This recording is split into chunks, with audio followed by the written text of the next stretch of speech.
Hey guys, Ricardo here and welcome to another blog tech tips. In today's tutorial guys, as you can see here, I have my MacBook and of course in the background I have my Samsung TV. Alright, so the Samsung TV is running the latest operating system from Samsung, which is Tizen, and of course as you can see here as well, I have the MacBook here as here. It'll also work for the MacBook Pro. I'm going to show you the screen mirror from your Mac over to your Samsung TV. Now this will work on any high-end TV. It will work on your LG and your Samsung devices. So if you have Samsung or LG TV, it works basically the same. I'll have tutorials on both. Alright, so in order to screen mirror, this is what you're going to do. So from your Mac, and I said any Mac, MacBook Pro, MacBook Air, it's very easy. You're going to go ahead guys and you're going to search here. Now the third icon from your right, which is right after Siri, you're going to see a control center icon on your Mac. You're going to tap. And of course from here you're gonna go to this icon here that looks like two screen placed one after the other. Alright, so you're gonna tap on that and this is the screen mirror. Now it's gonna scan, give it a minute, make sure that the TV is on the same network as your MacBook, and of course once you do, go ahead guys and you're gonna tap on, for example here, this is my Mac and the Mac I want it to connect to my 32 inches and FHD there, which is full HD TV. So that's a 32 inch Samsung TV. In the background, it doesn't say it's Samsung, but that's what the name of it is. So anywhere that you see it in terms of, you'll see Samsung, or you might see 32 inch, 42 inch, whatever your TV is, 50 inches, whatever. All right, so I'm going to click on it and here it goes. Now it's asking for a code. The code is right there. I'm going to enter the code. Alright, so I've entered the code, meaning that it's making sure that it's not somebody else messing around with the screen mirror. Alright, so there it says here, it says choose to mirror or extend display from the menu. And you can see the menu here. And this is the mirroring menu. Alright, so as you can see, it gives several options. And the option says entire screen, window or app, extend the display. Now, of course, entire screen would mean that it will reproduce a screen, or of course, extend the display would mean that it will treat each display separately, meaning I can have something going on here and then transfer it over there. It's up to you as to what you want. All right, guys, so from here, I'm going to say entire screen, meaning whatever is on this is going to appear on that. If you want to extend it to move between both, it's this one. All right, you can also do a specific app depending on your situation. You might be doing a presentation, or of course you want to show a movie on a bigger screen, but you want to use your Mac. You can set as default in case you wanted to constantly do this. All right, so I'm going to hit start mirroring. I'm on entire screen and there you go. And in the background guys, you can actually see it mirrored. Let me show you a better angle. All right, so there you go guys, you can actually see it in the background, and of course it's reproduced flawlessly. Anything that's done here will be reproduced. So you can actually see the mouse moving and everything is working as it should.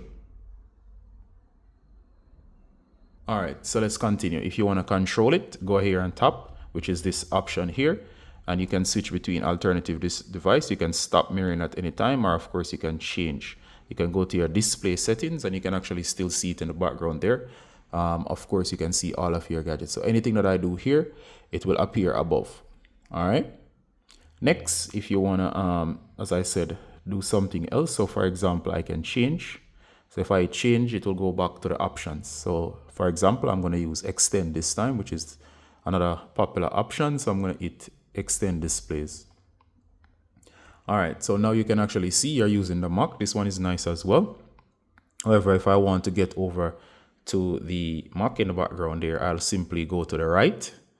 And you can see the cursor now up here. Let me move it to where you can actually see it. Let me shake it around so you can see it right there. Meaning I could actually be watching something. So I'm going to get up a YouTube page. All right, guys. So here I have a browser page instead of with YouTube. So I'm going to move it over. So as you can see here, it's moving over. I can actually drag it over here. You can see it in the background and I can let it go. I can maximize it in the back. Or of course I can come back over here, so I can have YouTube running in the background, and while YouTube is running I can be doing something over here, and all of it is controlled from the Mac. For example, I could be working on a drawing or whatever it is, and I'm having YouTube play in the background. All right, so that's how to mirror it. So let me show you to turn it off. All right, so in order to turn off the mirroring between your Mac and, for example, your Samsung or LG TV, Go ahead and tap here, and once you tap here, guys, you're gonna tap on here and you're gonna press the TV button option again. Notice it's now grayed out once you click on it. If you look in the background, it shows you AirPlay.